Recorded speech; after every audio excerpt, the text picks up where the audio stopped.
So as per as the probability theory concerning the discrete time random processes is concerned, so white noise is very important and one of the fundamental discrete time random process. We also find it the white noise very frequently encountered into the treatment of discrete time random processes. So here onwards also there will be most of the practical examples we shall be trying to analyze. Those will be confined to the white noise, and at sometimes also the Gaussian will also be along with. So white Gaussian noise, it will be the case we are dealing with. Now what is the basic criteria with which we can say that this random process is a white noise random process, or what is the way of representation of the white noise, that we shall see here. So as usual we have the random processes denoted as like x of n, y of n.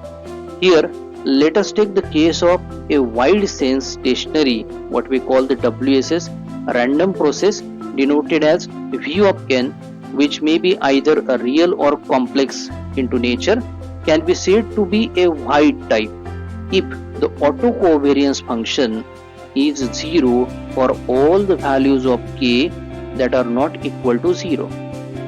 So the representation into the mathematical form can be given by this equation, where the autocovariance function here it is represented on the left hand side c suffix v of k. So this is computed to be equal to the variance represented as sigma suffix v square, and in multiplication to the standard deviation del of k here.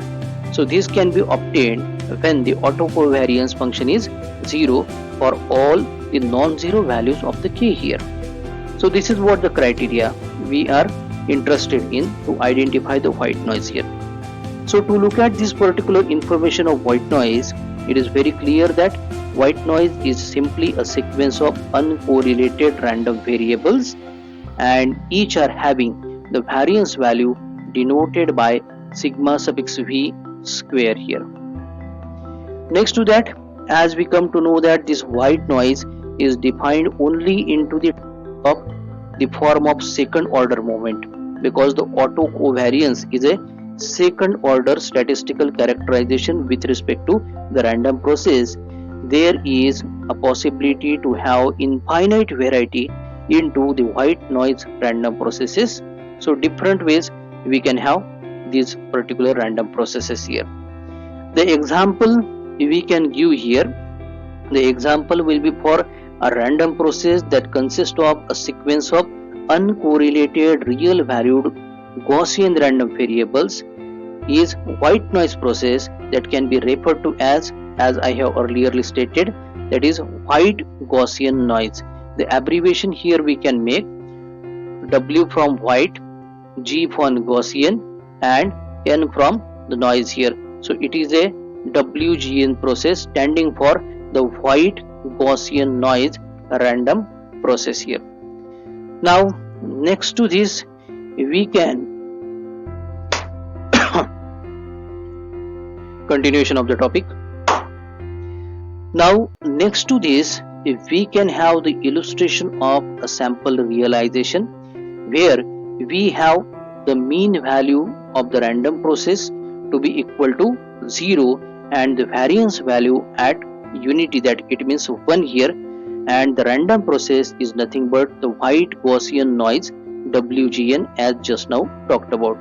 So this illustration can be given with the help of this diagram, where onto the horizontal axis we have the markings from 0 to 80, the markings with respect to the discrete time here, and the amplitude levels have been marked into the graph from -4 to +4, but the values we see mostly in between 2 to -2.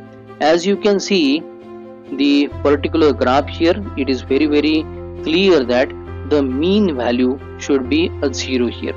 So whatever the number of samples, those are having the values into the positive side, the same number of values we find into the negative side. So carrying out the average or the expected value, or you can call it the mean, it is equal to 0. Hence we can call this wide Gaussian noise random process to be a zero mean, and along with it is having the unit variance value here.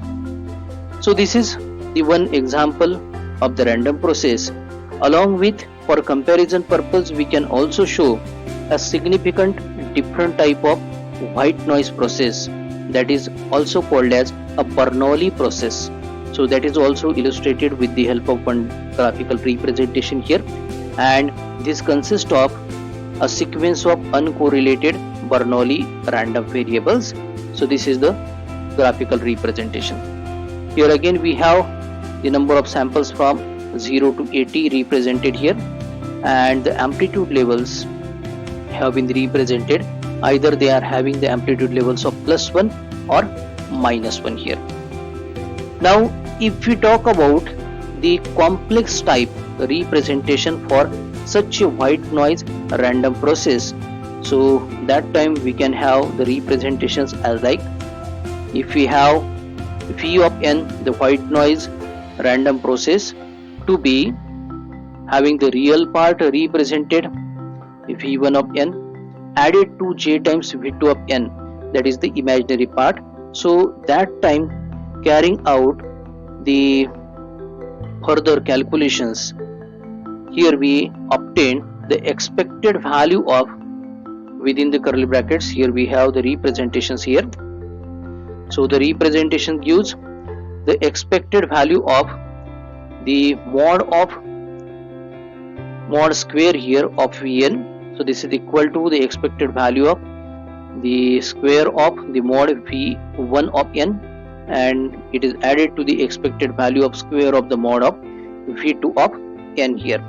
So from this knowledge, the variance V of n is nothing but the summation of the variances of the real and imaginary components V1 of n and V2 of n respectively. So the individual summation of the variances, which can be computed in terms of the expected value calculation that we have represented into the previous equation here.